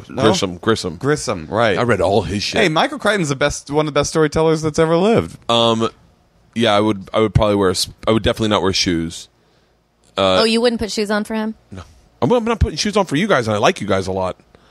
But you're not trying to impress us. I'm not trying to impress him. You're not trying to impress anybody. I'm done in trying to impress anybody. I'm in this business. That's a good place to be. It is such a great way to feel, like, to go like, I don't need this. I know, like, I can tour and do fine. I can do my podcast and get paid. I can do television if I want. I can do hosted reality for as long as I want. But I'm cool. I'm cool just like this. This for me and what I like doing, and that's just stand up. Really, this conversation is more valuable than anything. I feel like it really allows someone like myself to have a somewhat of a small renaissance of ideas in their head. I agree. You don't agree? No, I totally agree. That'd be funny. I don't agree with your renaissance in your head idea. Yeah. I think that's a bad move. Well, aren't we lucky we have each other? Yeah, I just feel like there's a position I have literally zero respect for, is the position that says, because you disagree with me, you're an idiot. It's like, that's such a fucking insane thing to think. Like, that there's nobody who's on an ideologically different island than you who's intelligent is so fucking stupid. You're an idiot if you think that. I said one time, if you're offended by anything I said tonight, come up and tell me why, so I know why, and I can change my opinions, or at least agree with you or disagree with you. That's what I'd like out of life. I want the opportunity to grow. I'm 44, and I feel like I'm just now getting the smartest I've ever been, you know? And so I'm like, which I guess would make sense. Well, what's happening now that's sad is the alt-right. People don't even care what the information is. It's just entertainment. You know, like that guy on your show who was like just spouting things. He had no idea. He was like saying the Women's March, like how did the women take off work? And you were like, it was on a Saturday. But Right. it's still just like entertainment for him to just be having these views. Yeah. But again, I think you're right, but I also think that the left does the same thing. Of course. I guess someone said seriously, and Siri just popped up. Sorry. I think that, you know, what has happened is as we've gotten further and further, like, ideologically, like, built into our sort of fortresses, that the only thing that matters is you've got a reality that you will try to superimpose no matter what. It's not about exploring ideas. It's about trying to enforce your ideas. And I think that's what's happening all over the political spectrum. And you know, I keep saying, like, I think it's important for people to talk, but to be honest with you, I'm pretty pessimistic. I think we're past the point of talking, and I think that the world's pretty split and won't ever get fused back together. I think this country, the ideological splits in this country are so deep that there's no hope. The only hope is to find people you love and find people you like talking to that aren't insane, and just talk to them and be with them. Or even if they are insane a little bit. Yeah, well, that's comedians. Find people you love and be with them. So let's get to the business before I kick you guys out and you go to your call. Another period. Are you still doing them? Yes, we're on season 3. It airs, I think, early 2018, so February. It's one of the most impressive things. Thank you. We have a lot of people from the state on the show. Yeah, Mike Lee and Black, David Wayne, Tom Lennon, as well as Mike Lee and Black. Moshe Kasher is on next it. time you see Mike Lee and Black, just be like, be dead serious. Don't let the joke go. Go, are you really best friends with Bert? I always tell him if I ever run into anyone from the state, I always go, I'm going to tell them how close we are. And he's like, we're not that close. And I go, yeah, we're really close. He's so talented. I love him. I love that guy. He's Have great. you seen our show? You have to watch him on it. He's amazing. He plays our butler Peepers. Yeah, I have seen that show. I actually have seen that show. Another period, you know, it takes place in 1902. It's the problem I have with Comedy Central right now is that I want to be able to see it quicker. Like it was a week. Your show was a weekend before I fucking was on a plane listening to, I think, on Rogan maybe, and I was like, motherfucker, I've been missing a week of this, and so now you're on, and I'm going to put another period on my DVR, so it comes on. The point of the show, by the way, was to have conversations like this, uncomfortable, so uneasy good. conversations. So good. Moshe's show, problematic. I think you could still buy it on iTunes. Yeah, it's out there. It's also on the Comedy Central app, and we're done with season 1. And we started with cultural appropriation, something that nobody likes talking about, and ended with the alt-right, something that nobody likes talking about. I don't know who our demo is. But you're so good at seeing both sides. I've learned so much from coming to all the tapings. Yeah, it's like thanks. very enlightening. You're so quick, man. Thanks, like, dude. You're so quick. I watched, I forget the one with Hannibal. The dark web. Yeah, dude. But by the way, I needed more explanation on the dark web because I even looked for it. Like I was like, I don't think I need to fucking. The reason you didn't learn from that episode how to get on the dark web is because it's Comedy Central, or just. Forget it. I mean, the network people, they're not going to be able to figure out what the network is. Anyway, specifically, we're like, don't inform people of the path to getting on the dark web. That's all I wanted. Even though, by That's the way, all I fucking they took that out. Well, that was one of their main notes was don't teach people how to get on the dark web. By the way, the dark web is legal. They can figure it out from watching your episode. And no, they can't quite. And I will tell. If you're a bro, you have a hard time. I'll tell you now. You go because I don't think that the dark web is morally ambiguous. I think the dark web is it is morally ambiguous. It's not bad. A lot of people think the dark web. They think child pornography, which is obviously a horrible, disgusting thing. But it's just like the regular internet. You can find horrible, disgusting, awful things on the regular internet that should be outlawed, and you can find amazing things on the internet. So there's a lot of amazing things on the dark web. There's a lot of terrible things on the dark web. You are an adult. You can make your own decision. What you do is you Google Tor browser, download Tor browser, a totally legal thing. Browser. It's completely legal to be on Tor. In fact, the government invented it. The U.S. Navy invented the Tor browser, and there's a reason they haven't shut it down. It's because they need it. It's because people who are in regimes like North Korea and China, where they don't have Iran, they don't have unfettered access to the internet, are able to get online and actually communicate with the rest of the real world by using the Tor browser. So you go to Tor, Tor browser, download. And Also, you tell will, about our tour too. Right, but more importantly than the tour browser is Natasha and I are going on tour together.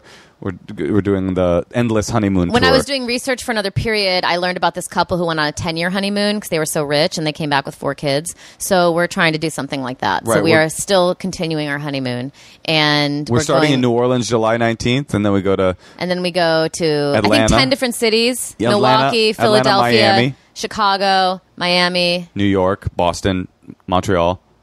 Are you guys flying to each? Are you Check driving? our website. We're gonna fly to each, I think. Yeah, Yeah. I wanted to take my RV. See, I'm a bro too. I wanted to take my RV but the drive from here to New Orleans would have been a bitch. Oh, that's a beach. Yeah. Yeah, that would have been it really was rough. too much. But yeah, we're coming to a city near you. I'll promote this tour coming up. Are the dates online? They're all online. July On our 19th we start, websites. and then we just go until basically August 6th, where And we please end in buy the Chicago. tickets in advance because things Yeah. will sell out. Yeah, and it helps us to when you get ticket counts to go. I have breathing room. Orlando's half exactly. sold. So I'll talk about this before people have heard this the second time. I definitely would You're talk about. sweet. I And think by the way, our show has nothing to do with the alt-right or ideological castles in the sky. It's pretty much just a bunch of dick and pussy jokes and live relationship counseling. this is going to be a great episode. When does it start? July 9th? July 19th. July 19th. Awesome. Well, I'm going to throw this up today, I think. This is a Sweet. fucking great podcast. Thank you so much You're for the having best, us. Bert. No, I'm being dead serious. Anytime you want a podcast ever, fucking this, feel free. Just call me. I'll have you anytime. I'll have you day All of. right. Yeah, let's do it. I That's want to very smoke nice a of you. cigar. Awesome. Thank you All guys. right, bye.